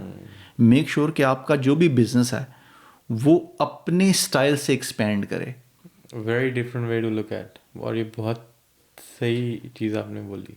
और जब आप उस फियर को ओवरकम कर लेते हैं, then you become the real entrepreneur. Entrepreneur एक, अब तो खैर हमने इस टर्म को बहुत ज़्यादा ओवर यूज़ कर लिया है स्टार्टअप स्पेस के अंदर, लेकिन हर बिजनेस ओनर एंटरप्रेन्योर नहीं होता। You are right. और आई थिंक हमने उसी चीज़ वहीं पे इसको ओवर यूज़ किया है कि जो भी बिजनेसमैन है हमने उसको वो टैग दे दिया है। बट एक जो मेरे जहन में क्वेश्चन आ रहा है, एंड मैं बार बार रोक रहा था अपने आप को, बट मैं फिर भी, कभी ऐसा हुआ है कि आपने साइन कर दिया किसी बिग कंपनी के साथ एंड वो इमरजेंसी सर्विसेज की उनको ज़रूरत पड़ गई है, बट इनिशियल फेजेस में वो प्रोडक्ट आपका वर्क ना किया हो, या उस लेवल पे जो है एक्सपेक्टेशन थी ना हुआ हो, चाहे वो कोई बड़ी कंपनी हो चाहे छोटी हो? कभी स्टार्टिंग में ऐसा कुछ चीज़ें इनकाउंटर करी? कई दफ़ा। तो उनको आपने कैसे फेस किया? क्योंकि ये तो आई एम श्योर बहुत बड़ा चैलेंज होता होगा, क्योंकि स्टार्टिंग में ही अगर ऐसा कुछ हो जाए तो वो कई बार ब्रेकिंग पॉइंट हो जाता है एक रिलेशन का ही। जी। तो कैसे हैंडल किया आपने?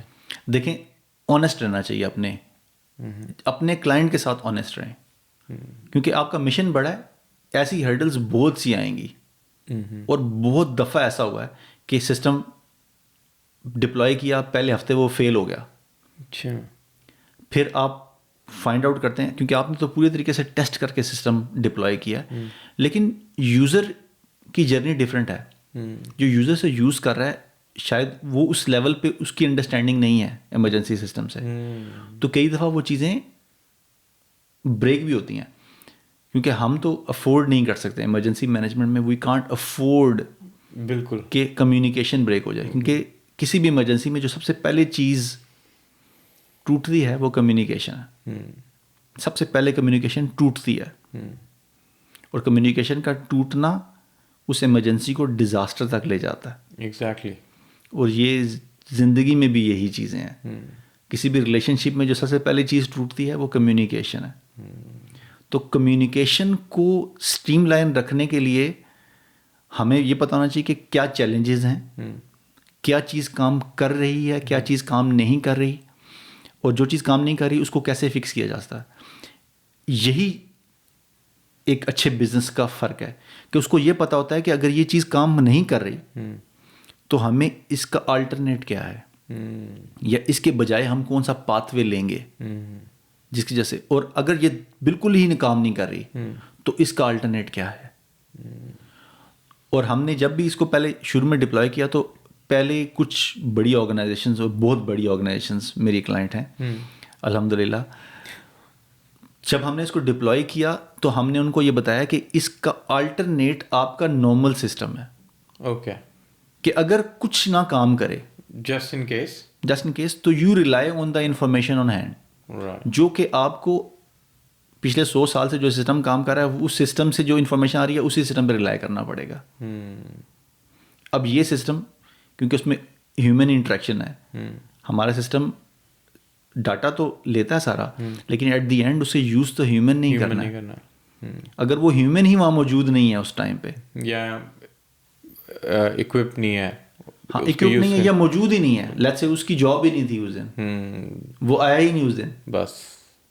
तो अगर हाँ आपके पास अल्टरनेट होना चाहिए कि कोई दूसरा ह्यूमन हो, लेट्स से वो दूसरा ह्यूमन भी मौजूद नहीं है, उसका अल्टरनेट तीसरा ह्यूमन हो, उसका तीसरा ह्यूमन भी मौजूद ना हो, तो अगर तीनों ह्यूमन वहाँ मौजूद नहीं है जो कि उस ऐप को चलाएंगे, तो वो सबको वही सिस्टम फॉलो करना है जो कि उस वक्त वहाँ पे हो रहा है। तो आपको ये पता होना चाहिए कि आपके चैलेंजेस का एंड क्या है। इतनी टेस्टिंग करें आप अपने जो भी प्रोडक्ट आपने करनी है उसकी इतनी टेस्टिंग करें कि आपको पता हो कि अच्छा ये रास्ता नहीं जाएगा तो फिर ये रास्ता जाएगा, और अगर ये रास्ता नहीं जाएगा तो ये रास्ता जाएगा। तो आपके पास स्पेशली मैं इमरजेंसी मैनेजमेंट का बंदा हूँ, हम लोग we can't afford obviously, but I think जो आपने पॉइंट्स बोले हैं ये काइंड ऑफ ये ब्लैंकेट है हर बिजनेस में। I think testing, communication and just being honest. जी ये आई थिंक रिगार्डलेस कोई भी बिजनेस हो, ये आई थिंक तीनों अप्लाई करते हैं, चीज़ें अप्लाई करेंगी। जी। और जितना आप उसके साथ ट्रांसपेरेंट रहेंगे अपने प्रोसेस में, एक्सेप्ट योर फेलियर। ट्रांसपेरेंसी यही है ना कि आपसे गलती हुई, सबसे पहले आके आप उस गलती को एक्सेप्ट करें कि अच्छा ये गलती हुई है, फिर उसके बारे में उसकी फैक्ट फाइंडिंग करें कि ये क्या, कहाँ पे क्या क्या गलती हुई है, और फिर उन सारी गलतियों के बारे में एक समरी पेश करें कि ये गलतियाँ हुई हैं हमसे, ये गलतियाँ तुम्हारे एंड से भी हुई हैं, लेकिन अपनी गलती को भी एक्सेप्ट करें और उसको बताएं कि ये चीज़ें हम रिजॉल्व करेंगे, ये चीज़ें तुम रिजॉल्व करो। क्योंकि देखें at the end common goal क्या है, किसी की जान बचानी। अगर आप दोनों कॉमन गोल पे एग्रीड हैं तो फिर आप दोनों उस पॉइंट पे पहुंच जाएंगे जहाँ पे एक एग्रीमेंट होगा। ये तो आपने लाइक बहुत ही, मेरे को वर्ड नहीं मिल रहा, बट एक एंटरप्रेन्योरल जर्नी ऐसी शुरू करी है जिससे आपको आई थिंक हमेशा दुआएं ही मिलेंगी कि ये सिर्फ एक बड़ा ही डिफरेंट नीश है ये जो आपका पूरा मॉडल है। फाइनली इतनी जो आपकी जर्नी रही है, ठीक है, उस सबको अगर आज आप पीछे मुड़ के देखते हो, व्हाट्स सक्सेस फॉर यू? अच्छा, सक्सेस की डेफिनेशन ना हर इंसान के लिए डिफरेंट होती है। एग्जैक्टली, तभी मैं आपके लिए क्या रही है, आपके लिए क्या है? मेरे लिए सक्सेस की डेफिनेशन ये है कि जैसे आपने कहा कि जब आप इस दुनिया से चले जाएं तो इस दुनिया को आप एक बेहतर जगह पर छोड़ जाएं। जिस दिन आप इस दुनिया में आए थे और जिस दिन आप इस दुनिया से गए हैं, तो वो दुनिया कुछ बेहतर हो। मेरे लिए सक्सेस की ये डेफिनेशन है। और जिसने भी इस तरह की सक्सेस को पाने की कोशिश की है, they live a bigger life and more satisfying life. ये इससे बड़ा आई थिंक कोई गोल भी नहीं हो सकता कि बेटर प्लेस, जिसके लिए आजकल हर कोई फाइट कर रहा है, better environment, better air quality, ये चीज़ें आई थिंक अब ज़्यादा ज़रूरी हो गई हैं रादर देन जो मटेरियल वाली चीज़ें हैं। और जब आप अपने अब नेक्स्ट जनरेशन देखते हो, आपके बच्चे, उनमें आप क्या इनकलकेट कर रहे हो या क्या चीज़ें डाल रहे हो कि जो फ्यूचर कैसा, मतलब आपको उनको कैसे प्रिपेयर कर रहे हो आप इन चीज़ों के लिए? Anything different? क्योंकि ऑब्वियसली इस जर्नी में आने के बाद एक जॉब माइंडसेट से डिफरेंट माइंडसेट होना, और आपकी जो ये नीश है, इससे माइंडसेट तो टोटली चेंज हो जाता है। तो अब आपका क्या लाइक थॉट प्रोसेस है? बच्चे आपसे बहुत सी चीज़ें सीखते हैं जो आप उनको नहीं बता रहे होते। वो आपकी बहुत सी आदतों को अपना रहे होते हैं बगैर आपको बताए। जब बच्चे आपको एफर्ट करते हुए देखते हैं, मेरी बहुत सी कॉन्फ्रेंसेस आपने शायद अगर मुझे देखा हो, एक्सक्यूज मी, तो अगर मेरे बच्चे बीच में कॉन्फ्रेंस के आ जाते हैं और मैं भी अपने घर में, अपने ऑफिस में मौजूद हूँ, तो वो अगर बीच में आ जाएं तो मैं उनको बुला लेता हूँ। अच्छा। मैं उनको बुला लेता हूँ और उनको ऑडियंस से भी तारुफ करवा देता हूँ, और फिर बाद में फिर बच्चे क्वेश्चन करते हैं कि ये क्या था। फिर मैं बच्चों को एक्सप्लेन करता हूँ कि ये इस तरीके से ये चीज़ के बारे में मैं बात कर रहा था। तो बच्चे आपसे सीखते हैं बहुत सी चीज़ें। You are the role model in your house, every parent. आपका विजन कितना बड़ा है, बच्चे ये चीज़ सीख रहे हैं आपसे। आप कितने गिविंग हैं, ये चीज़ें बच्चे आपसे रोज़ाना सीख रहे हैं।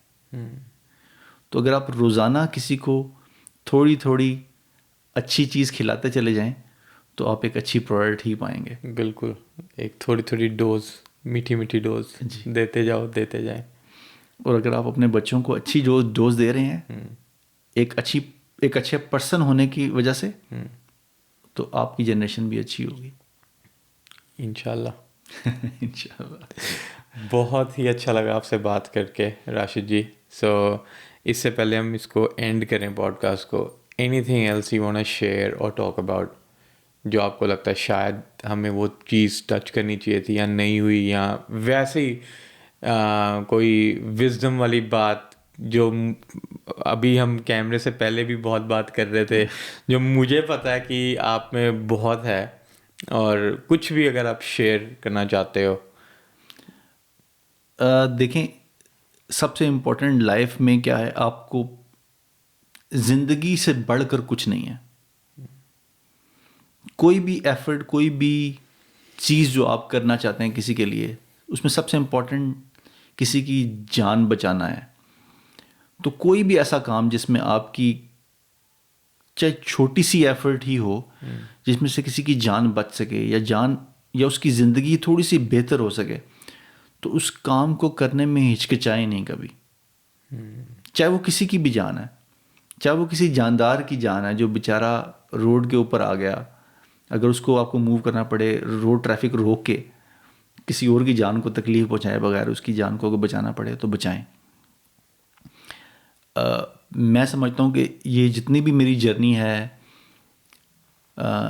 इवैक्यूएशन की ख़ास तौर पे जर्नी जो थी, इसके अंदर मैं जिन लोगों से भी जुड़ा, मैंने बताया कि ऊपर वाला जो है ना, अल्लाह ताला का एक अपना ही तरीक़ाकार है, वो आपको उन लोगों से जोड़ता चला जाता है जो आप वाले मिशन पे हों। तो मैं जितने भी बोर्ड मेंबर्स वगैरह जब भी उनको ऑन बोर्ड किया, तो सबसे पहले यही बात डिस्कस की हमने कि हमारा मेन टॉपिक क्या है, मेन चीज़ क्या है हमारी। और वो मेन चीज़ ये है कि हमें इस बात पे फोकस हमेशा रहेगा कि हमने किसी की जान कैसे बचानी है। पैसा बाय प्रोडक्ट है, वो भी आएगा, क्योंकि अगर आपका सस्टेनेबल मॉडल नहीं है, किसी भी बिजनेस का सस्टेनेबल मॉडल नहीं है, तो आप बहुत दूर तक उस पैशन को लेकर नहीं चल सकते। लेकिन पैसा आपका मेन फोकस नहीं होना चाहिए। मेन फोकस आपका वो मिशन होना चाहिए जिसको आप डिलीवर करने जा रहे हैं। आप अगर अपना पूरा फोकस उस मिशन पे रखेंगे कि ये डिलीवर करने मुझे जाना है, पैसा खुद ब खुद एक सस्टेनेबल सिस्टम साथ साथ क्रिएट होना शुरू हो जाएगा। लेकिन अपना फोकस जो है वो उस मिशन के ऊपर रखें, और जब वो आपका फोकस और वो जो मिशन जो आपका है, जब वो जितनी ज़्यादा आपसे कुर्बानियाँ मांग रहा है, वो उतना ही ज़्यादा रिवॉर्डिंग भी होगा। बिल्कुल, जितनी ज़्यादा कुर्बानी देंगे उतना ज़्यादा फल मिलेगा। आपने बहुत ही खूबसूरत बात कही, और मेरे जहन में वही बार बार चल रही है, और आई एम श्योर जब मैं इसको दोबारा सुनूंगा बार बार वो आएगी कि 2 मिनट के लिए भी सोचिए ना किसी की भी जान बचाने के लिए। कई बार जो हमने इनिशियल मैंने आपसे बात करी थी, कई बार रिएक्शन इतना क्विक नहीं हो पाता, क्योंकि कई बार होता है कि अपने आप को बंदा पहले सेव कर ले या अपने आप को छुपा ले या कोई भी ऐसे मौके पे।